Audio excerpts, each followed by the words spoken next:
বন্ধুরা এই লঙ্কা গাছটা দেখো, অজস্র ছোট ছোট লঙ্কা এসে গেছে। আমি পরের ভিডিওতে তোমাদের দেখাবো একটু বড় হলে লঙ্কাগুলো। অথচ পিঁপড়া হয়ে গেছে প্রচুর, পাতাগুলো কুঁকড়ে গেছে, আর ছোট ছোট পোকাও হয়ে গেছে, আর ফাঙ্গাস হয়ে গেছে। এগুলোর হাত থেকে বাঁচার জন্য আমি হলুদের গুঁড়ো ব্যবহার করব। আগে আমি 1 মাস আগেও এই গাছগুলোর মধ্যে হলুদের গুঁড়ো ব্যবহার করেছিলাম, তাতে সমস্ত পোকা চলে গেছিলো, পাতা কুঁকড়ানো বন্ধ হয়ে গেছিলো।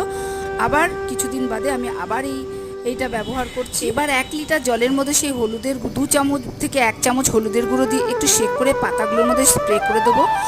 আর দেবো গাছের গোড়ার চারিপাশে হলুদের গুঁড়ো দিয়ে দেবো।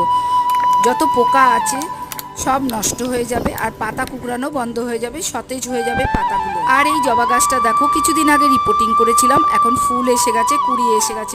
আর এদিকে স্নেক প্ল্যান্টটা দেখো, অল্প একটু ডাল কেটে বসিয়েছিলাম, কত বড় হয়ে গেছে। যাই হোক, ভিডিওটা আর বড় করব না।